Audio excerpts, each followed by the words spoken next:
Reduced sunspot activity has been observed and indicates the sun is heading into a 50-year reduced solar activity, similar to what happened in the mid-17th century. This cool down is the result of what scientists call a grand minimum, a periodic event during which the sun's magnetism diminishes. Sunspots form infrequently, and less ultraviolet radiation makes it to the surface of the planet.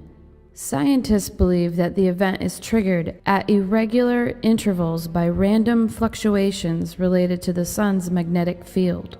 Scientists have used reconstructions based on geological and historical data to attribute a cold period in Europe in the mid-17th century to such an event named the Maunder Minimum. Temperatures were low enough to freeze the Thames River on a regular basis and freeze the Baltic Sea to such an extent that the Swedish army was able to invade Denmark in 1658 on foot by marching across the sea ice. The reduced energy from the sun sets into motion a sequence of events on Earth beginning within the thinning of the stratospheric ozone layer. That thinning in turn changes the temperature structure of the stratosphere, which then changes the dynamics of the lower atmosphere, especially wind and weather patterns. The cooling is not uniform. While areas of Europe chilled during the Maunder Minimum, other areas such as Alaska and southern Greenland warmed correspondingly. Articles may say, despite how much a Maunder Minimum might have affected Earth the last time, that an upcoming event would not stop the current trend of planetary warming, but might slow it somewhat. The cooling effect of a grand minimum is only a fraction of the warming effect caused by the increasing concentration of carbon dioxide in the atmosphere. Is that really the case? CO2 has been higher before. Only time will tell. We have other factors to consider as well: galactic cosmic rays, volcanism, earthquakes, magnetic pole shifts.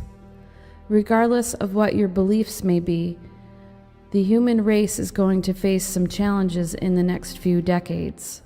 Many have grown complacent with daily routine. The masses do not question the teachings to our children from outdated textbooks. We are molded to conform into this society driven by a monetary system that holds no true value. As a human race, we are all slaves to the system. They use fear to control, to confuse, and to breed hate. Where does your fear stem from?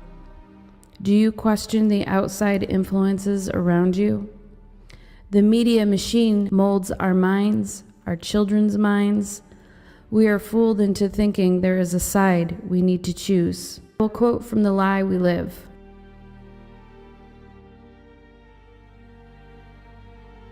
The elite who hide behind the logos of corporations.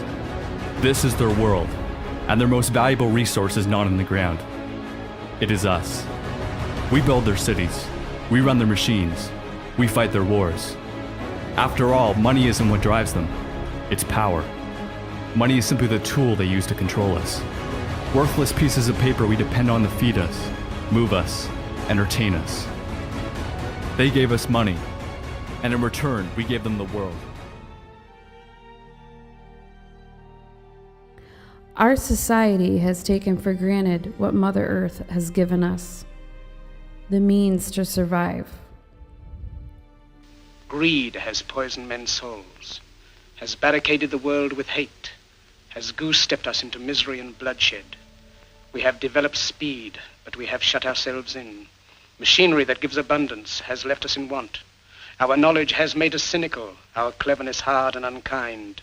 We think too much and feel too little. More than machinery, we need humanity. More than cleverness, we need kindness and gentleness. Without these qualities, life will be violent, and all will be lost. The majority has lost the skill set to survive. We have lost most of our local farms. We have grown dependent on the convenience of a grocery store. We are bred to consume, consume, and consume on a system that cannot sustain consumption. We are like a plague that has taken over the planet.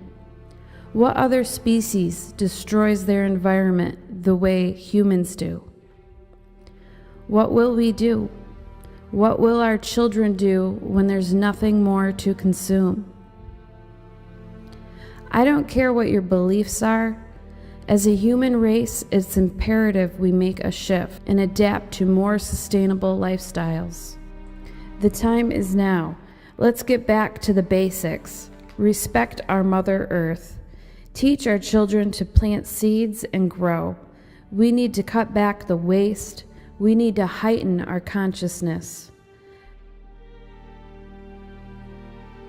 I have faith the human race can accept this challenge. We will learn to no longer take for granted all that we have. We are privileged to live in a time where we can be so connected. We can change this. We must work together as a community.